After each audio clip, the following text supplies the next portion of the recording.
Welcome dear students AB school નવસારીની online lecture સિરીઝની અંદર હું કેજે ગોસ્વામી તમારું સ્વાગત કરું છું. મિત્રો, લાસ્ટ ટાઈમ આપણે વાયુની કેરેક્ટરિસ્ટિક જોઈ હતી, લાક્ષણિકતાઓ, અને હવે વાયુના નિયમો એટલે ઓરિજિનલ જે હવે પાર્ટ છે આપણો ઓરિજિનલ ચેપ્ટર જે છે હવે શરૂ થાય છે. અત્યાર સુધી આપણે દ્રવ્યની અવસ્થાઓની કેરેક્ટરિસ્ટિક અને સામાન્ય બાબતોની ચર્ચા કરેલી. હવે આપણે ઓરિજિનલ ચેપ્ટર ઉપર જઈએ છીએ, જેના ઉપરના દાખલાઓ પણ આવશે અને જેના ઉપરની કેટલીક બીજી કેરેક્ટરિસ્ટિક પણ આપણે ભણવાની છે.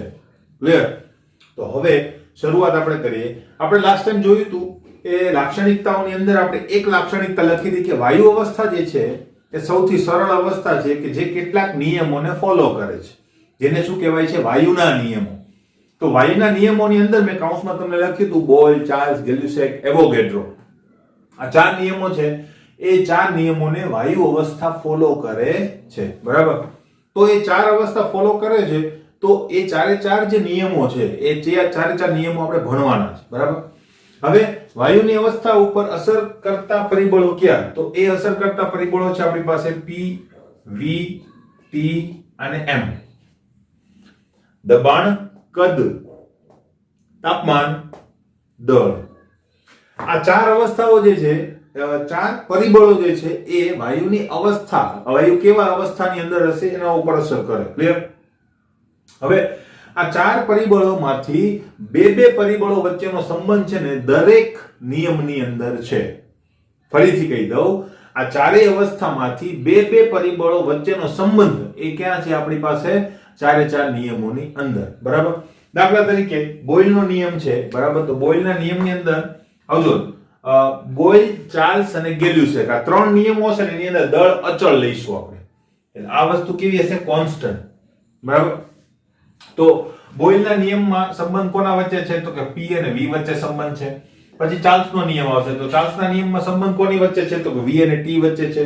પછી ગેલ્યુસેકનો નિયમ આવશે, તેની વચ્ચે સંબંધ કોનો છે? તો કે P અને T વચ્ચેનો સંબંધ છે, એટલે કે દબાણ અને તાપમાન વચ્ચેનો. ક્લિયર?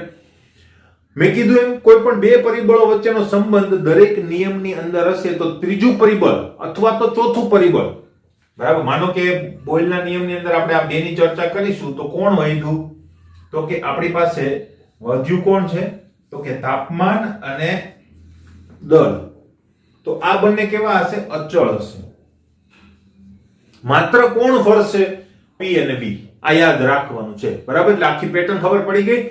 દરેક નિયમમાં બે પરિબળો વચ્ચેનો સંબંધ જોવાનો છે, અને બે પરિબળો વચ્ચેનો સંબંધ જોઈએ તો બાકીના બે પરિબળો આપણે શું કરી દેવાના? અચળ કરી દેવાના. ક્લિયર?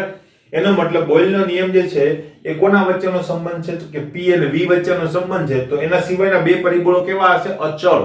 એમાં આપણે ફેરફાર કરીશું નહીં. ક્લિયર? દરેક નિયમમાં આ પ્રકારનું જોવા મળશે. તો બોયલના નિયમનું એક સ્ટેટમેન્ટ શું થઈ ગયું? અચળ તાપમાને નિશ્ચિત જથ્થાના, બરાબર, અચળ તાપમાને નિશ્ચિત જથ્થાના વાયુનું દબાણ અને કદ વચ્ચેનો સંબંધ દર્શાવતું સૂત્ર એને શું કહેવાય? બોયલનો નિયમ. બરાબર? એવી જ રીતે જો દબાણ અને તાપમાન વચ્ચે સંબંધ જોઈતો હોય તો શું કહેવાય? અચળ કદે નિશ્ચિત જથ્થાના દ્રવ્યનું અથવા તો વાયુનું દબાણ એ તાપમાન સાથે 100% સંબંધ ધરાવે છે. કોઈ પણ એ આપણે કહીશું ત્યારે ગેલ્યુસેકના નિયમની અંદર. ક્લિયર? તો આ ટાઈપનું સ્ટેટમેન્ટ દર વખતે આવશે. સ્ટેટમેન્ટ ગોખવાની જરૂર નથી. આ રીતે તમે એને યાદ રાખી શકો, શીખી શકો. યાદ તો રાખવાનું છે જ. બરાબર? પણ શીખો તો તમારે યાદ રાખવામાં સરળતા રહેશે. બરાબર? તો જોતા જઈએ. પહેલો આપણો નિયમ છે બોયલનો નિયમ. ફટાફટ આપણે જઈશું કારણ કે ચારે ચાર નિયમો આપણે જોવાના છે. રોબર્ટ બોયલ નામના વૈજ્ઞાનિકે આ નિયમ ઇન્ટ્રોડ્યુસ કરેલો છે, માટે એને શું કહેવાય? બોયલનો નિયમ. રોબર્ટ બોયલ નામના વૈજ્ઞાનિકે વાયુ અવસ્થા માટે દબાણ અને કદ આ બંને અવસ્થા કે બંને પરિબળો વચ્ચેનો સંબંધ વાયુ અવસ્થા માટે તારવેલો છે. તો એ બોયલ નામના વૈજ્ઞાનિકનો નિયમ શું છે? તો નિયમ આપણે લખેલો છે, નિયત તાપમાને નિશ્ચિત જથ્થા. મેં તમને કીધું શા માટે આવું લખેલું છે. બરાબર?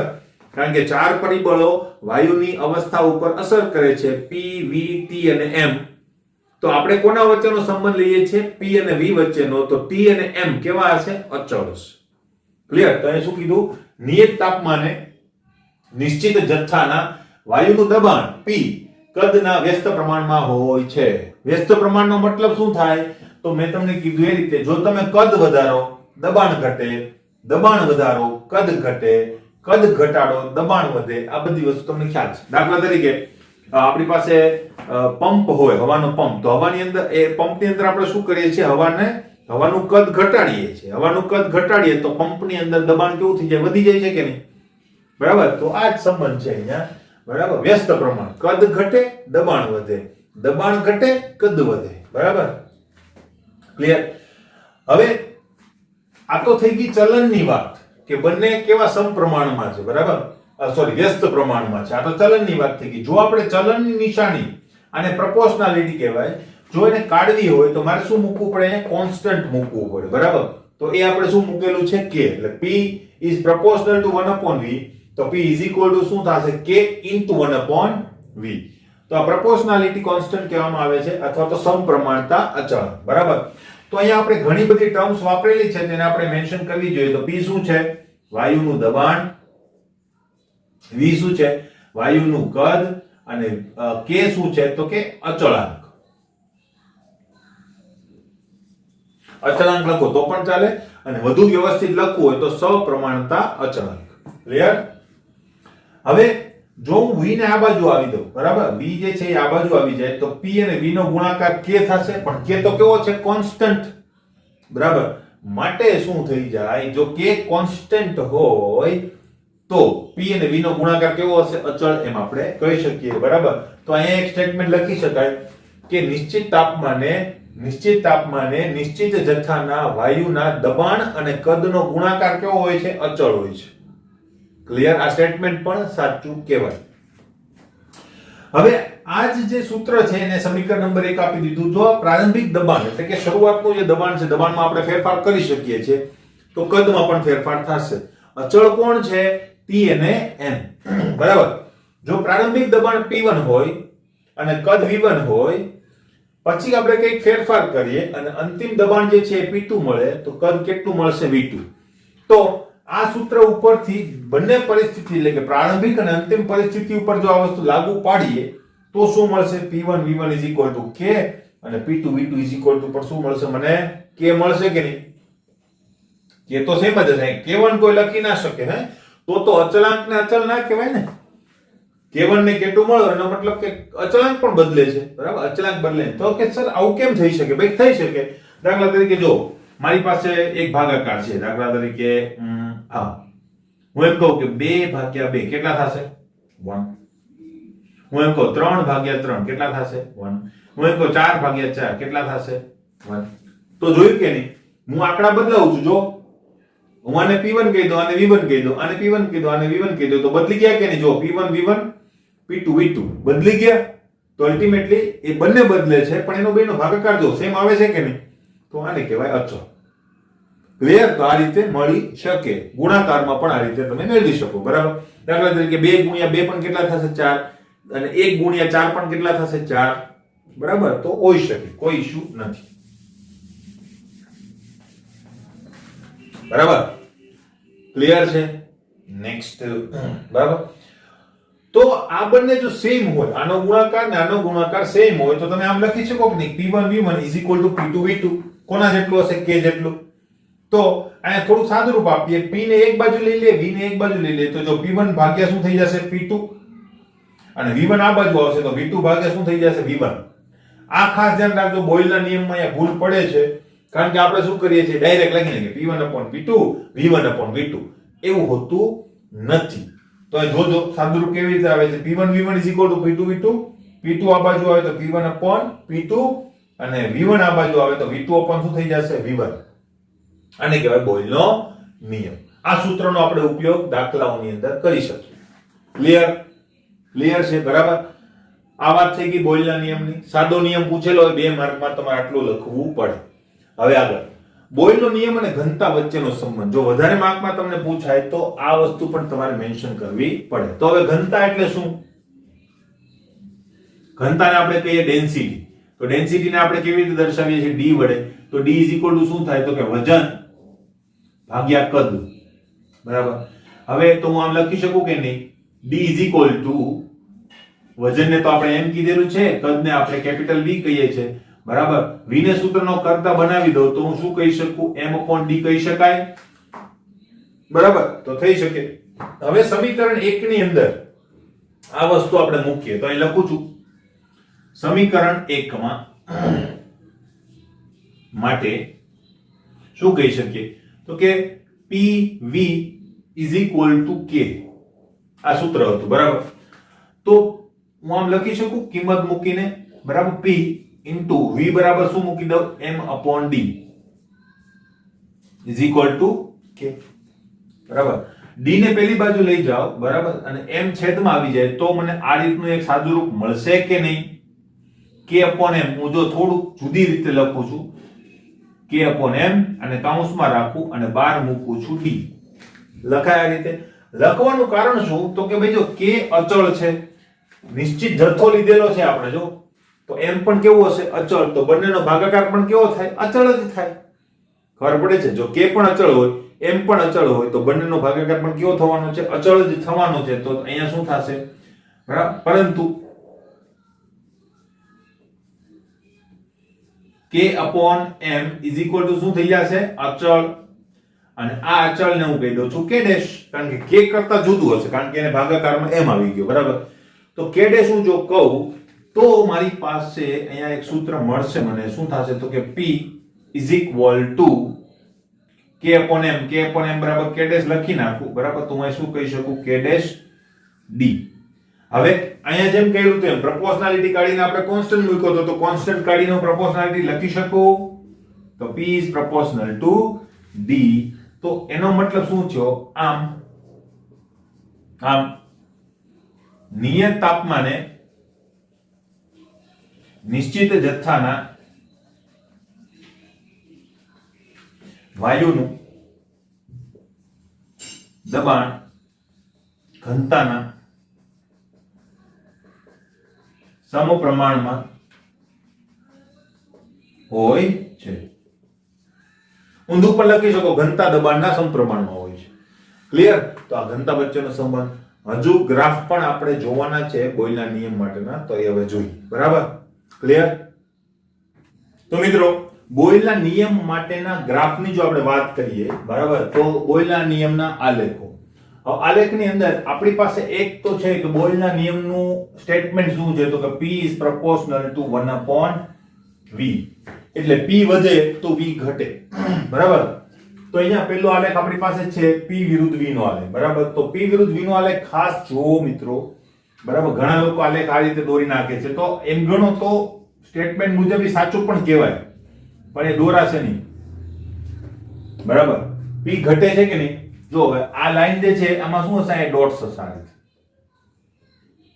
બરાબર, તો તમે જો P નું જે મૂલ્ય છે એ ધીમે ધીમે શું થતું જાય છે, ઘટતું જાય છે કે નહીં? ઘટે ઘટે ઘટે ઘટે. બરાબર, એટલે P ઘટે છે તો જો V વધે છે. આ જ પોઈન્ટ માટે તમે V જોશો તો V નું મૂલ્ય શું થતું જશે, વધતું જશે. જો બરાબર, તો એક વાત એટલે આ આલેખ નથી દોરવાનો, કર્વ આલેખ દોરવાનો છે. આના માટે એક સેજ યાદ રાખજો, આ કર્વ આલેખ તમારે દોરવાનો છે, કર્વ. બરાબર, એટલે આ વસ્તુ છે જે ધ્યાનમાં રાખજો. બરાબર, એક વાત. બીજી વાત, P વિરુદ્ધ V નો આલેખ. એક તો મોટો પ્રશ્ન એ થાય કે આપણને એ જ નથી ખબર હોતી કે ભાઈ y અક્ષ ઉપર શું લેવું ને x અક્ષ ઉપર શું લેવું. તો એની એક વાત કરી દઉં તમને. જો P અને V, બરાબર, હવે જો તમને વર્સિસ આ રીતે આપેલું હોય કે કોના વિરુદ્ધ કોનો આલેખ, તો કે P વિરુદ્ધ V નો આલેખ. બરાબર, તો તમારે શું કરવાનું, બરાબર, એકવાર શીખી લેશો જિંદગીમાં કોઈ દિવસ પ્રોબ્લેમ નહીં થાય. બરાબર, તમારે આ રીતે ધારી લેવાનું. એકવાર ધારી લેશો ને પછી તમારે એ બધી વસ્તુ કરવી નહીં પડે. બરાબર, તો જો P વિરુદ્ધ V નો આલેખ, તો તમારે શું કરવાનું છે, આ વિરુદ્ધની નિશાની છે એમાં આમ કરી નાખો. આવી ગયું કે કામ પૂરું. V ક્યાં આવશે, હોરિઝોન્ટલ લાઈન ઉપર, P ક્યાં આવશે, વર્ટિકલ લાઈન ઉપર. ક્લિયર? બરાબર, તો આ રીતે તમે કરી શકો. તો જો અહીંયા P વિરુદ્ધ 1/V, તો તમે ધારી લો તો P વર્ટિકલ અને આ ક્યાં આવશે, હોરિઝોન્ટલ ઉપર. કામ પૂરું. કોઈ દિવસ તમારે ગોખવું પડે નહીં. બીજું x અક્ષ ઉપર, પહેલું y અક્ષ ઉપર, આવું કઈ ગોખવું પડે નહીં, ડાયરેક્ટ. હવે ખબર પડી ગઈ, એક સોલ્યુશન આપણને મળી ગયું. હવે P વિરુદ્ધ V, એનો મતલબ P અહીંયા લેવાનું છે, V અહીંયા લેવાનું. બરાબર, તો આલેખને આપણે સમજી લઈએ પહેલા. તો તમે જોઈ શકો છો, મેં કીધું મેં સીધી લાઈન દોરો તો પણ યોગ્ય કહેવાય, પણ એ દોરવાનું નથી, ખોટું પડશે. ક્લિયર? હવે સમજી લે. જો શું થાય છે, આ છે ને વાસ્તવિક વાયુનો ગ્રાફ છે. કર્વ મળે છે એનું કારણ શું છે? વાસ્તવિક વાયુનો ગ્રાફ છે. તમે સીધી લાઈન દોરો ને આદર્શ વાયુનો ગ્રાફ છે, બરાબર. પણ બોયલના નિયમ માટે P વિરુદ્ધ V નો ગ્રાફ છે ને એ વાસ્તવિક વાયુ માટે જ તમને જોવા મળશે. એટલે આના માટે એક તમારે યાદ રાખવું પડશે, બરાબર. તો આ જે ગ્રાફ છે એ ગ્રાફને આપણે સમજી લઈએ. જો હું તમને એમ કહું કે આ ગ્રાફ કેવી રીતે મળે, પહેલા તો કે જુદા જુદા પ્રયોગો દ્વારા દબાણ જે છે એ ધીમે ધીમે વધારવાનું અથવા તો ઘટાડવાનું, અને તમને શું મળશે? જુદા જુદા પોઈન્ટ મળશે. દાખલા તરીકે આ દબાણના મૂલ્ય માટે, આ એક દબાણનું મૂલ્ય મને મળ્યું, તો આ દબાણના મૂલ્ય માટે કદ કેટલું છે? તો ત્યારે તમે કદને મેન્શન કરો આ જગ્યાએ. તો આને 1 પોઝિશન કહી દો, તો અહીંયા 1 પોઝિશન થશે, બરાબર. હવે બીજું રીડિંગ લીધું આપણે, ત્યારે આપણને દબાણ કેટલું મળ્યું? તો કે આટલું મળ્યું, એને 2 પોઝિશન કહી દો. તો એના માટે કદ કેટલું મળશે? 2 પોઝિશન ઉપર મળશે, બરાબર. એવી જ રીતે આપણે પાછો પ્રયોગ કર્યો અને આપણને ફરીથી શું કર્યું? દબાણને કદ મળ્યું. આ જગ્યાએ દબાણ કેટલું હતું? તો કે 3 નંબરની પરિસ્થિતિનું દબાણ. અહીંયા કદ કેટલું હતું? તો કે 3 નંબરની પરિસ્થિતિનું દબાણ. ક્લિયર? આપણે 3 પોઈન્ટ મેન્શન કર્યા. તો જો હવે આમાં છે ને આ 0 હશે. આ શું હશે? ઉગમ બિંદુ 0. આમ જાશો એટલે વધશે, આમ જાશો એટલે વધશે, બરાબર. મૂલ્યો આમ વધતા જશે, અહીંયા આમ મૂલ્ય વધતા જશે. કોના? દબાણના મૂલ્ય, બરાબર. તો તમે એક વસ્તુ જોઈ શકો છો કે જો પરિસ્થિતિ 1 નું દબાણ સૌથી વધારે હતું ત્યારે કદ સૌથી ઓછું હતું. હવે દબાણ ઘટ્યું, કદ વધે છે. જો દબાણ ઘટે છે, કદ વધે છે. જો, બરાબર. એટલે દબાણ ઘટે, કદ વધે, એટલે તો વ્યસ્ત પ્રમાણનો સંબંધ કીધો. ખબર પડી કે નહીં? બરાબર. ક્લિયર? એવી રીતે તો તમે આમ વધારે, બરાબર. એટલે આ વસ્તુ જે છે એ કદ વધે. તો તમે જો આમ આવો એટલે કે જો કદ અહીંયા હતું તો દબાણ એકદમ ઓછું, પાછી આમ આવ્યા, બરાબર, તો કદ શું થયું? ઘટ્યું, તો દબાણ વધ્યું. જો આ પોઈન્ટ માટે દબાણ અહીંયા આવશે, આ પોઈન્ટ માટે દબાણ કદ અહીંયા, કદ આટલું બધું ઘટી ગયું, દબાણ આટલું બધું વધી ગયું. ક્લિયર? તો આ વસ્તુ દરેક વખતે મેન્શન થાય છે. ક્લિયર? બરાબર. પ્લસ આ છેડો જે છે અહીંયા અડવો ના જોઈએ, કારણ કે કદ 0 થતું નથી, બરાબર. થિયોરેટિકલી થાય પણ પ્રેક્ટિકલી થતું નથી. એટલે જો આ છેડો અહીંયા અડેલો હોય તો એ ખોટો આન્સર થાય. હું આટલી બધી વસ્તુ કેમ કહું છું? નાની નાની વસ્તુ, કારણ કે નાની નાની વસ્તુ વાળા આલેખો પૂછાઈ ગયેલા છે કોમ્પિટિટિવ એક્ઝામ ની અંદર.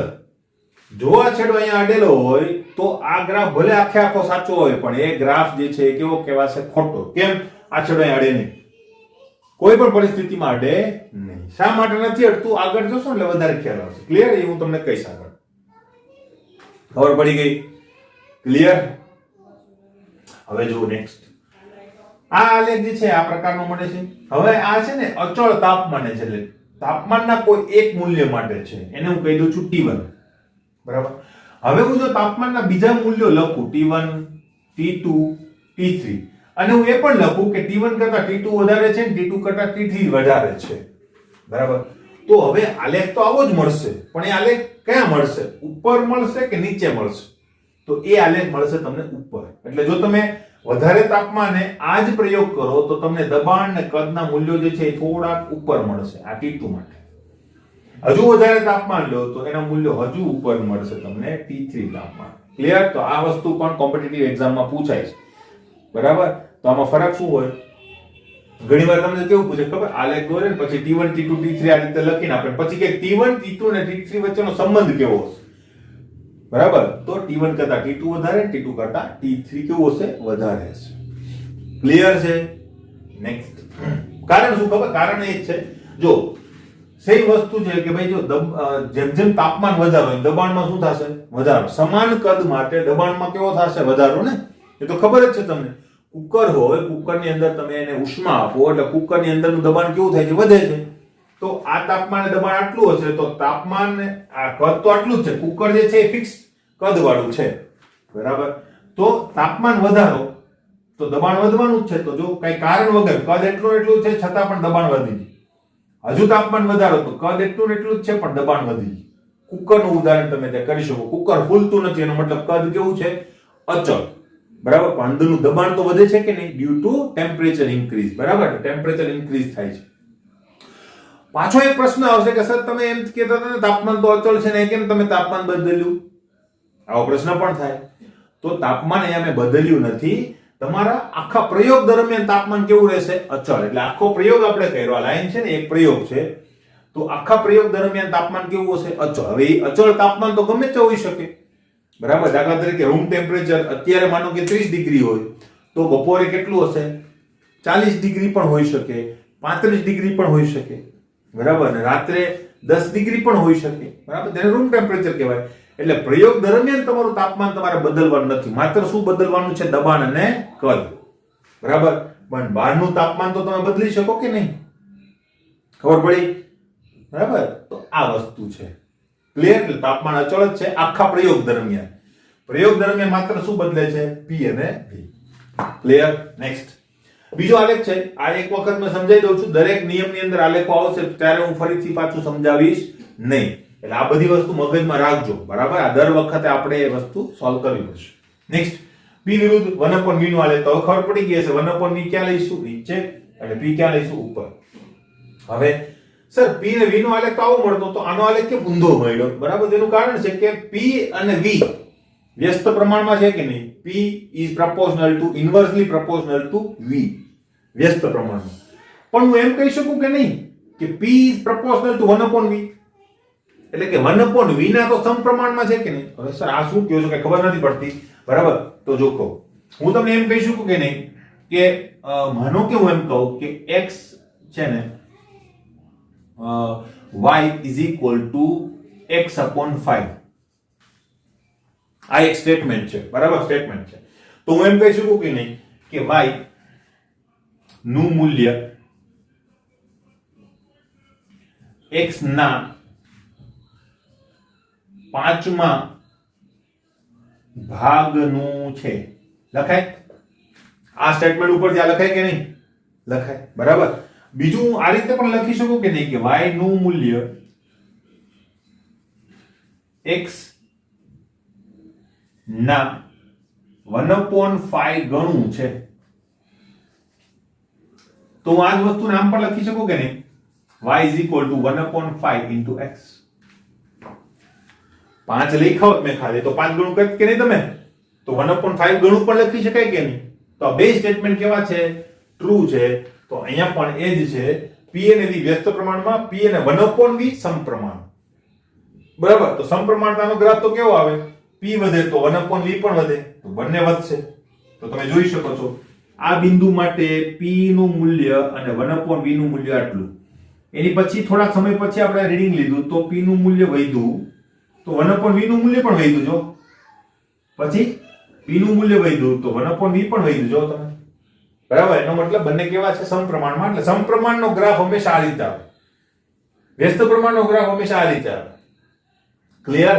પણ મેં કીધું એમ આમ સીધી લાઈન નથી દોરવાની, આપણે કર્વ દોરીએ છીએ દર વખતે. એ ખાસ ધ્યાન રાખજો. ક્લિયર? આ વાસ્તવિક વાયુ માટે છે. આદર્શ વાયુ માટે સીધી રેખા મળવી જોઈએ, પણ મોટા ભાગે બોયલનો નિયમનો ગ્રાફ છે ને એ કર્વ જ સાચો માનવામાં આવે છે. ક્લિયર? નેક્સ્ટ. હવે આ તો કોઈ એક તાપમાને છે. હવે જો આ જ પરિસ્થિતિ આને લાગુ પાડું કે T1 T2 ને T3 તાપમાન છે ને એમાં T3 સૌથી વધારે, T2 ને T1 ઓછા, તો શું થાય? તો બે પોસિબિલિટી થાય ને કે નીચે પણ રેખાઓ મળે. ગ્રાફ તો આ જ આવવાનો છે, પણ ગ્રાફની અંદર શું થશે? આ રીતે કા ઉપર આવશે ને કા નીચે આવશે, બરાબર. તો મેં તમને કીધું એ રીતે શું? તો કે કદ જો અચલ રાખો, તાપમાન વધારો, દબાણમાં શું થાય? વધારો. એટલે 1/v નું મૂલ્ય જો અચલ રાખો તો પણ તમારું દબાણ વધવાના કારણે તમારી રેખા જે છે વધારે તાપમાને ઉપર મળવાની છે. આ રીતે. ક્લિયર? તો T1 T2 અને T3 નો ગ્રાફ કેવો મળે? આ રીતે મળે, એટલે ઉપર ઉપર મળે, બરાબર. આવા પ્રશ્નો હશે તો ત્યાં તમે આ રીતે સોલ્યુશન કરી શકો. ક્લિયર? નેક્સ્ટ PV વિરુદ્ધ P નો ગ્રાફ. તો આ ગ્રાફ મેં દોરેલો નથી, બરાબર. દોરી દઉં મેં તમને, બરાબર. PV વિરુદ્ધ P નો ગ્રાફ. આ ગ્રાફ જે છે એ તમને ટેક્સ્ટ બુકમાં નહીં મળે કદાચ, બરાબર, પણ આપણે જોવાનો છે કારણ કે MCQ ની અંદર હશે. તો PV વિરુદ્ધ P નો આલેખ કેવો મળશે? વિચાર કરો.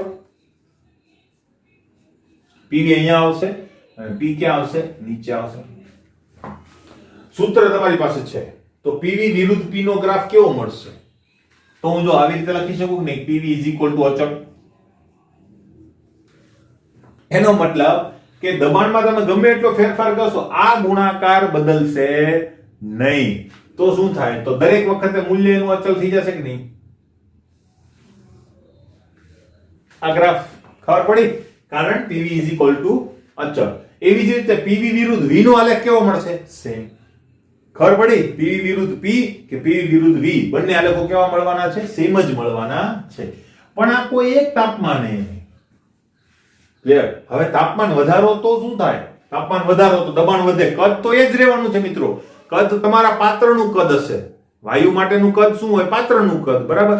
તો અલ્ટિમેટલી જો કદને અચળ રાખો, તાપમાન વધારો તો દબાણમાં શું થાય? વધારો તો ગુણાકાર વધી જાય કે નહીં?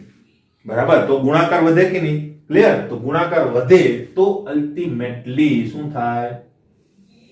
વધારે તાપમાને તમને રેખા ઉપર મળે. હજુ વધારે તાપમાન રાખો તો એના ઉપર રેખા મળે. હજુ વધારે તાપમાન રાખો તો એના ઉપર રેખા મળે. ક્લિયર? પણ રેખા કઈ મળશે? Horizontal, due to PV is constant. Clear? તો અહીંયા તમારો એવો કે બોયલના નિયમનું કામકાજ પૂર્ણ થાય છે. આટલી વિગતો દરેક નિયમમાં તમારે ભણવી પડશે. ક્લિયર? બરાબર? નેક્સ્ટ નિયમ ઉપર જઈએ. નેક્સ્ટ આપણે જોઈએ ચાર્લ્સનો નિયમ. બરાબર? તો ચાર્લ્સનો નિયમ શું કહેવા માંગે છે આપણે જોઈ લઈએ. તો ચાર્લ્સના નિયમની અંદર મેં તમને કીધું એ પ્રમાણે કે દરેક નિયમમાં બે પરિબળો વચ્ચેનો સંબંધ હશે. બોયલના નિયમમાં કોના વચ્ચેનો સંબંધ? તો P અને V વચ્ચે. ચાર્લ્સના નિયમમાં કોના વચ્ચેનો સંબંધ છે? તો કે V અને T વચ્ચેનો સંબંધ છે. ક્લિયર? તો આ વસ્તુ છે ધ્યાનમાં રાખવાની છે. બરાબર? V અને T વચ્ચેનો સંબંધ છે. બરાબર? તો જેક્સ ચાર્લ્સ નામના વૈજ્ઞાનિકે વાયુ અવસ્થા માટે કોના વચ્ચેનો સંબંધ મેળવો? તો કે તાપમાન અને કદ વચ્ચેનો સંબંધ મેળવો. હવે તાપમાન અને કદ વચ્ચેનો સંબંધ મેળવો તો બીજા બે પરિબળો વધ્યા. કયા? દબાણ અને જથ્થો. બરાબર? તો જથ્થો અને દબાણ કેવા હશે? અચળ હશે. તો આપણે જો આ સ્ટેટમેન્ટ આપીશું ત્યારે એ વસ્તુ એક વસ્તુ છે કે ચાર્લ્સના નિયમની અંદર છે ને જે તારવણી છે એ થોડીક જુદી છે બોયલ, ગેલિયુસેક ને એવોગેડ્રો કરતા. બરાબર? એટલે એની તારવણી થોડીક જુદી રીતે છે. તો એ ખાસ ધ્યાનમાં રાખજો. બરાબર? તો કેવી રીતે છે જોઈશું. એનું સ્ટેટમેન્ટ ડાયરેક્ટ નથી કે ભાઈ V is proportional to T.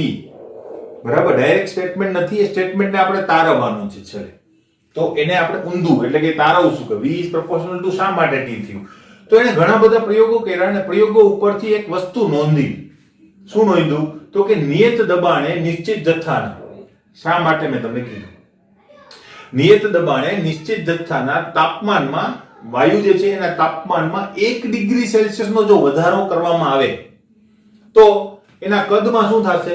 વધારો થશે. કદમાં શું થશે? વધારો થશે. પણ કેટલો વધારો થાય છે એને નોંધ્યું કે જો 1 ડિગ્રી સેલ્સિયસનો વધારો કરવામાં આવે ને તો તેનો કદનો જે વધારો છે એ 0 ડિગ્રી સેલ્સિયસે જે કદ હતું, બરાબર, 0 ડિગ્રી સેલ્સિયસે જે કદ હતું તે કદમાં 1/273.15 ગણો વધારો થાય છે. ફરીથી કહી દઉં, નિયત દબાણે નિશ્ચિત જથ્થાના વાયુનું તાપમાન 1 ડિગ્રી સેલ્સિયસ વધારવામાં આવે, બરાબર, ત્યારે તેના કદની અંદર 0 ડિગ્રી સેલ્સિયસ તાપમાને રહેલા કદ કરતા 1/273.15 ગણો વધારો થાય છે. હવે શું કહેવા માંગે છે તો જોયું. જો પ્રારંભિક કદ શું હોય? P0 હોય, બરાબર, અને પ્રારંભિક આપણે શું લીધું હતું? તાપમાન = T0 હોય, બરાબર. તો શું થશે? તો T0 એ શું થશે? પ્રારંભિક તાપમાન થઈ જશે કે નહીં? બરાબર. તો પ્રારંભિક તાપમાન તો આપણે કેવું લીધેલું છે? 0 ડિગ્રી સેલ્સિયસ લીધેલું છે, બરાબર. તો એ રીતે આપણે ઇવેલ્યુએટ કરીશું. તો હવે આ સ્ટેટમેન્ટ મુજબ જો હું 1 ડિગ્રી સેલ્સિયસ તાપમાનનો વધારો કરતા તો શું થાય? કદનો વધારો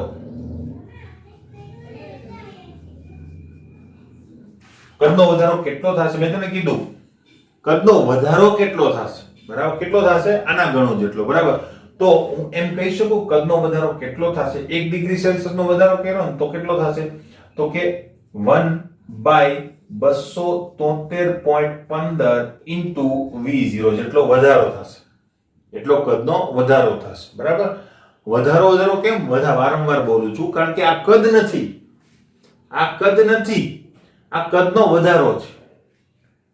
તમારી પાસે 5 લીટર પાણી છે, એની અંદર તમે 1 લીટર પાણી નાખો વધારાનું, તો તમે કેટલો વધારો કર્યો? 1 લીટરનો.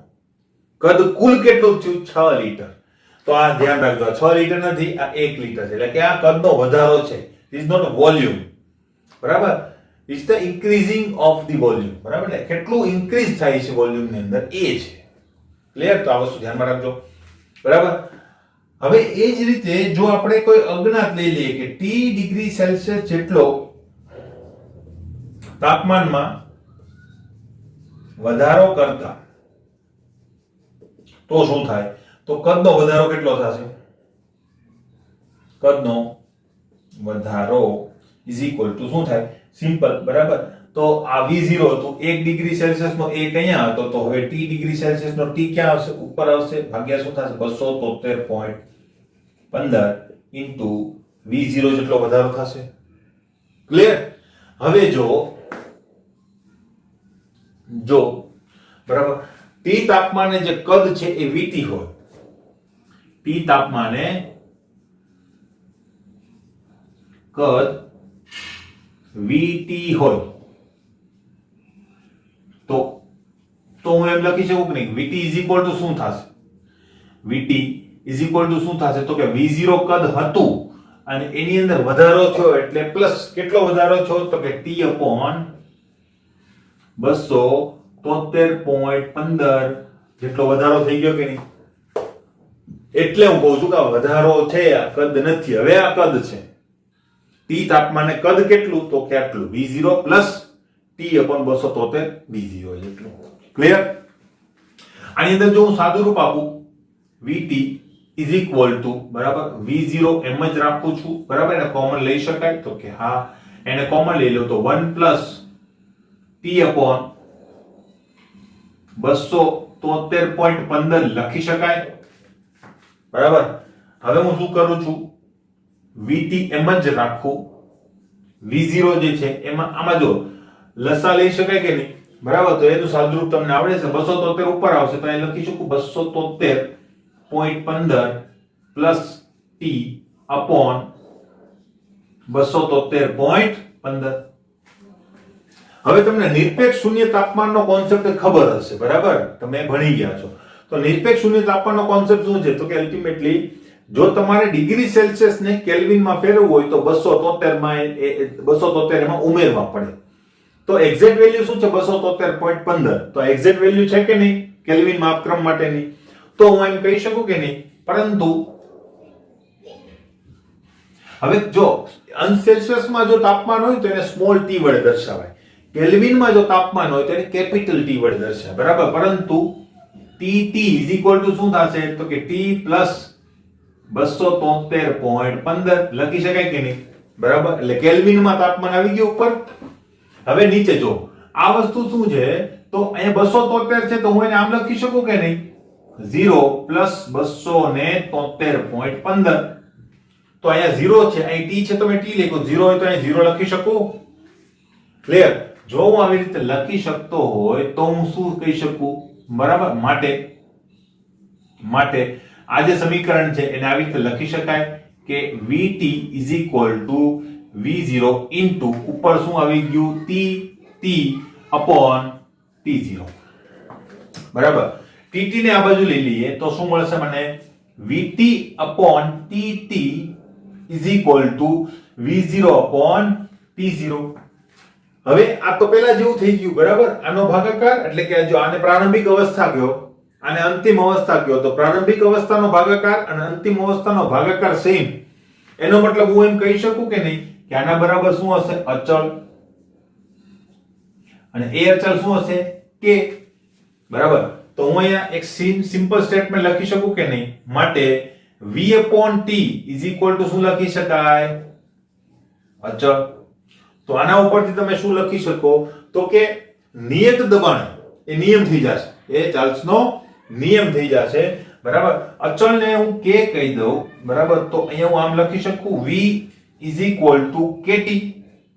k ને કાઢી નાખીએ તો શું મળશે મને? v is proportional to t. તો આ છે તમારો ચાર્લ્સનો નિયમ. નિયમ અહીંયા નીચે લખવાનો થાય, માટે નિયમ શું કહી શકો તમે? શું કહી શકો નિયમ? તો કે નિયત તો જ છે, કારણ કે જો v ને t વચ્ચેનો સંબંધ છે તો વસ્તુ વધી કઈ? તો કે દબાણ અને જથ્થો. તો અહીં લખવાનું નિયત દબાણે નિશ્ચિત જથ્થાના વાયુનું કદ તેના તાપમાનના અને કાં તો શું કે ખબર, નિરપેક્ષ તાપમાનના સમપ્રમાણમાં, આ સમપ્રમાણ છે ને, હોય છે.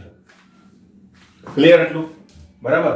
હવે નેક્સ્ટ જો, હવે આ જ સ્ટેટમેન્ટ, બરાબર, જો આપણે કોઈ બે અવસ્થાઓ, જેમ આપણે કેમ બોયલના નિયમમાં આપણે તારવેલું હતું તે રીતે આપણે કોઈ બે અવસ્થાઓ માટે લાગુ પાડીએ, બરાબર, બે અવસ્થાઓ માટે લાગુ પાડીએ એટલે કે હું શું કહું છું અહીંયા, જો પ્રારંભિક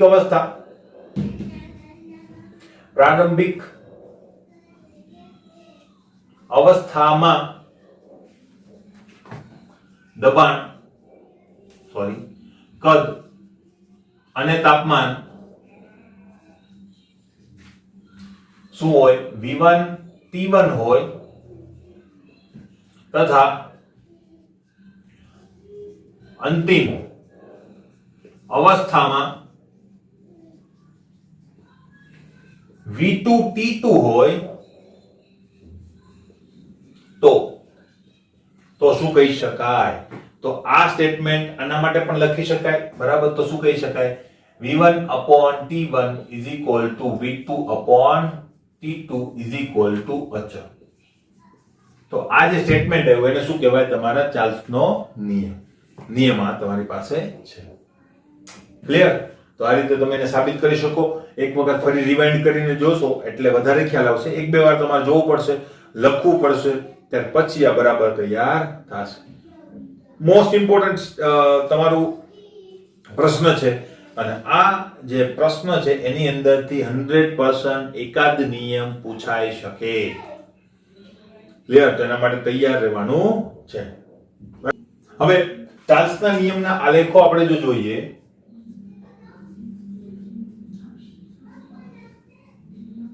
તો ચાર્લ્સના નિયમ માટે છે ને આપણી પાસે બે આલેખો છે, બરાબર. તો બંને આલેખો આપણે જોતા જઈએ. પહેલો આલેખ છે, પહેલી વાત કે ચાર્લ્સનો નિયમ શું છે? તો કે v is proportional to t, બરાબર. તો પહેલો આલેખ જે છે એ v વિરુદ્ધ t નો આલેખ છે, બરાબર. t નો આલેખ.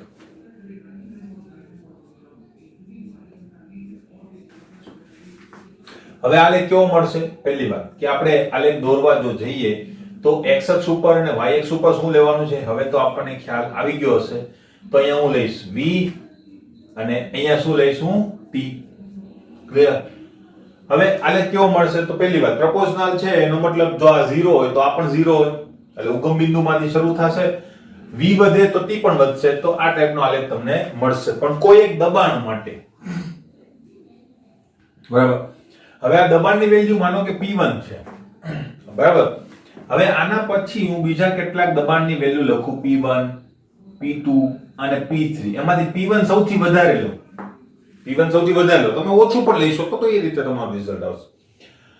તો હવે પછીના જે આલેખો છે એ કઈ જગ્યાએ મળશે? બરાબર. તો જો દબાણ વધારે, માનો કે તાપમાનના કોઈ અચળ મૂલ્ય માટે હું લઉં, આ તાપમાનનું એક અચળ મૂલ્ય, બરાબર. તો આના માટે જો હું દબાણ વધારું તો કદમાં શું થાય? ઘટાડો. ફરીથી કહી દઉં, તાપમાનનું અચળ મૂલ્ય હું લઈ લઉં અત્યારે આપણે, હવે નીચે મળશે કે ઉપર એ ડિસાઈડ કરવાનું છે આપણે, બરાબર. તો p1 સૌથી વધારે, તો v નું કદ કેવું હશે? ઓછું, બોયલના નિયમ મુજબ, બરાબર. હવે જો તાપમાન ઘટાડું તો v માં શું થશે? વધારો થશે કે નહીં? તો આ જ તાપમાને જો દબાણ ઓછું હોય તો તમને કદ વધારે મળે, અહીંયા મળે.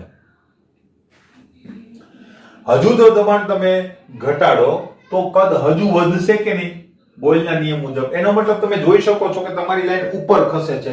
બસ તો ખબર પડી ગઈ આપણને કે હવે પછીની જે લાઈન છે એ ક્યાં મળવાની છે? ઉપરની સાઈડમાં મળવાની છે. આલેખ થઈ ગયો. આના માટે ખબર પડી. આ રીતે અનુમાન કરી શકાય. આવા આલેખો પૂછાય છે કોમ્પિટિટિવ એક્ઝામની અંદર પણ. P1 P2 P3 વચ્ચેનો સંબંધ તમને પૂછેલો હોય. ગોખવાનું નથી, કારણ કે જો હું P1 ઓછું લઉં તો આના કરતા ઉલટો આલેખ પણ મળે. એટલે P1 અહીંયા આવશે અને P3 અહીંયા આવશે. જો અહીંયા ઘટાડાના બદલે વધારો લઉં તો, એટલે કે P1 is less than P2 is less than P3 લઉં તો. બરાબર. નેક્સ્ટ બીજો આલેખ જે છે આપણે દર વખતે લઈએ છીએ એ પ્રમાણે, તો હું આને આવી રીતે કન્વર્ટ કરી શકું કે નહીં? V/T = K અચળ. બરાબર. તો હું અહીં આલેખ દોરું છું. V/T વિરુદ્ધ કોઈ પણ નો, V નો કે T નો, ગમે તે આલેખ હું દોરી શકું. V/T વિરુદ્ધ V નો આલેખ. બરાબર. નો આલેખ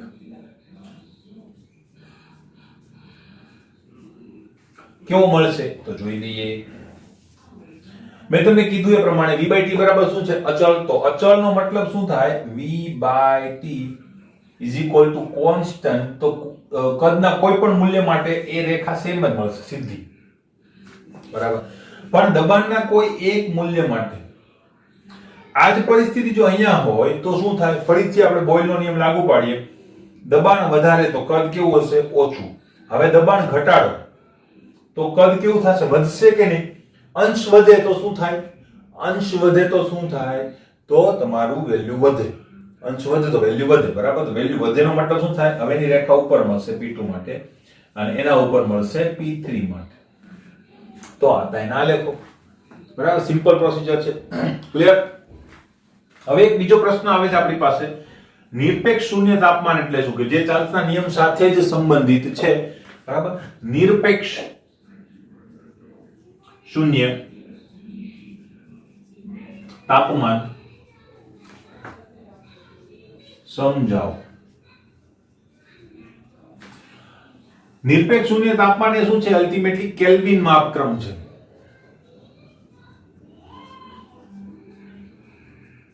બરાબર. નિરપેક્ષ શૂન્ય તાપમાન એટલે કેલ્વિન માપક્રમ. તો એની અંદર શું છે? ભાઈ જો જ્યારે ચાર્લ્સ પ્રયોગ કરતો તો, બરાબર, ચાર્લ્સનો પ્રયોગ શું છે? તો કે કદ અને તાપમાન વચ્ચેનો સંબંધ છે. ત્યારે તો એને પ્રયોગ તો ડિગ્રી સેલ્સિયસમાં જ કરેલા હતા. તમને ખ્યાલ છે, આપણે પહેલું સ્ટેટમેન્ટ લઈ કોઈ ડિગ્રી સેલ્સિયસમાં જ હતું. બરાબર. તો એને જે પ્રયોગ કરેલા હતા એ ડિગ્રી સેલ્સિયસમાં જ કરેલા હતા. તો એના પ્રયોગો જે છે ને એ ડિગ્રી સેલ્સિયસમાં હતા. તો એ જે પ્રયોગો હતા એની અંદર વાયુનું તાપમાન ઘટાડે એટલે કદમાં શું થતો હતો? ઘટાડો થતો હતો. બરાબર. એટલે અહીંયા એને કદ લીધું અને અહીંયા લીધું એને તાપમાન. બરાબર. હવે જેમ જેમ એ તાપમાન ઘટાડે, આમ તાપમાન ઘટશે કે નહીં? આ રીતે તાપમાન ઘટશે. બરાબર. તો જેમ જેમ તાપમાન ઘટાડે એમ કદમાં શું થતો હતો? ઘટાડો થતો હતો. આ રીતે. બરાબર. અને આ જગ્યાએ એનું કદ કંઈક મળતું હતું આટલું. બરાબર. હવે એને શક્ય એટલું નીચું તાપમાન મેળવવાનો પ્રયત્ન કર્યો. એટલે શક્ય એટલું નીચું તાપમાન માઈનસમાં પણ જઈ શકે ડિગ્રી સેલ્સિયસ ની અંદર, કારણ કે આ તાપમાન ડિગ્રી સેલ્સિયસમાં. બરાબર. સોરી, આ તાપમાન ડિગ્રી સેલ્સિયસમાં છે. બરાબર. તો શક્ય એટલો એને ઘટાડો કરવાની કોશિશ કરી તો આ રીતે એને ગ્રાફ મળી ગયો. ક્લિયર?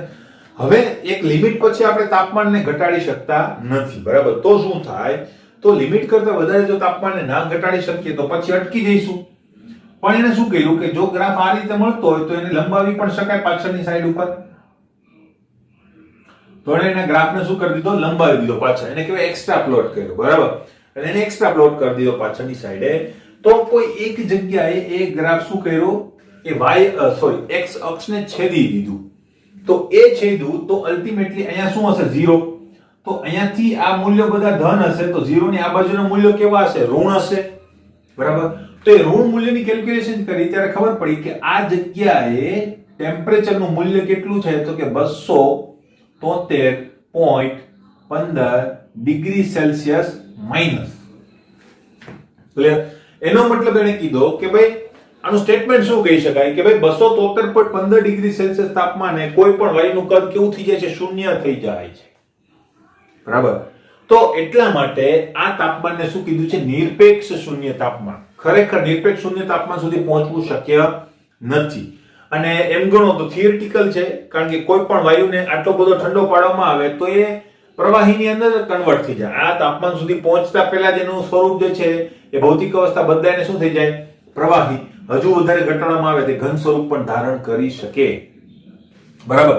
એટલે વાયુ પછી વાયુ રહેતો નથી. પણ આદર્શ વાયુ માટે આ વસ્તુ સાચી છે કે આદર્શ વાયુનું કદ -273.15 ડિગ્રી સેલ્સિયસ તાપમાને કેવું થઈ જાય છે? 0.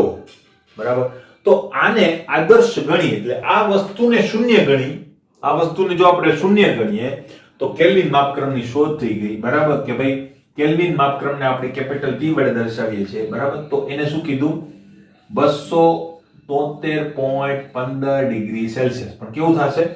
માઇનસમાં થશે. બરાબર? તો આ જે તાપમાન જે છે એને કેલ્વિન માપક્રમ આપણે કહી દઈએ. બરાબર? તો અલ્ટિમેટલી જો કેલ્વિનમાં કન્વર્ટ કરવું હોય, કેલ્વિન માટે આપણે શું લખીએ છીએ તો કે T કોઈ પણ ડિગ્રી સેલ્સિયસ તાપમાન પ્લસ જો એની અંદર તમે 273.15 એડ કરો. એડ કેમ કરવાનું? કારણ કે આ 0 હવે અહીંયા આવી ગયો છે. બરાબર? તો કેલ્વિન માપક્રમ અહીંથી શરૂ થશે. તો આ તો 0 થઈ જતું તો અહીંયા એની અંદર આટલું એડ થશે કે નહીં વધારાનું? એટલે તમારે ડિગ્રી સેલ્સિયસ ને કેલ્વિનમાં કન્વર્ટ કરવા માટે શું કરવું પડે? એની અંદર 273 ઉમેરવા પડે. એનો મતલબ T -273 ડિગ્રી સેલ્સિયસ ને હું શું કહી શકું? 0 કેલ્વિન. કેલ્વિન માપક્રમ જ્યારે લખતા હોઈએ ત્યારે આપણે એની અંદર ડિગ્રી લખાતી નથી. આમાં ડિગ્રી લખાતી નથી, એમ જ લખાય છે. એટલે કેલ્વિન માપક્રમમાં ડિગ્રી નથી લખાતી. ફેરનહીટ અને ડિગ્રી સેલ્સિયસ છે એની અંદર ડિગ્રી લખાય છે. આ બધી વસ્તુ તમારે ફર્સ્ટ ચેપ્ટર ની અંદર આઈ થિંક આવી ગઈ હશે. બરાબર? એટલે વધારે એની ચર્ચા કરવાની જરૂર નથી. પણ મારે ખાલી એટલું કહેવાનું હતું કે આ કેલ્વિન માપક્રમની અંદર આપણે 273 એડ શા માટે કરીએ છીએ એનું પ્રૂફ તમને અહીંયા મળ્યું. કોના પ્રયોગની મદદથી? ચાર્લ્સના પ્રયોગની મદદથી. તો આ પણ એક અગત્યનો પ્રશ્ન છે. કેવી રીતે લખવો? સમજૂતી આટલી જ છે, બીજું કંઈ નથી એની અંદર. પણ કેવી રીતે લખવો હું તમને પીડીએફ આપીશ, તો એની અંદરથી તમારે જોઈ અને બરાબર લખી નાખવાનું છે. ક્લિયર? તો અહીંયા ચાર્લ્સના નિયમને લખતો પોતાનો નિયમ અને નિરપેક્ષ શૂન્ય તાપમાનના પ્રશ્નો આપણે શું કર્યા છે સોલ્વ. હવે પછીના લેક્ચરની અંદર આપણે બીજા બે નિયમોની વાતો કરીશું. ક્લિયર?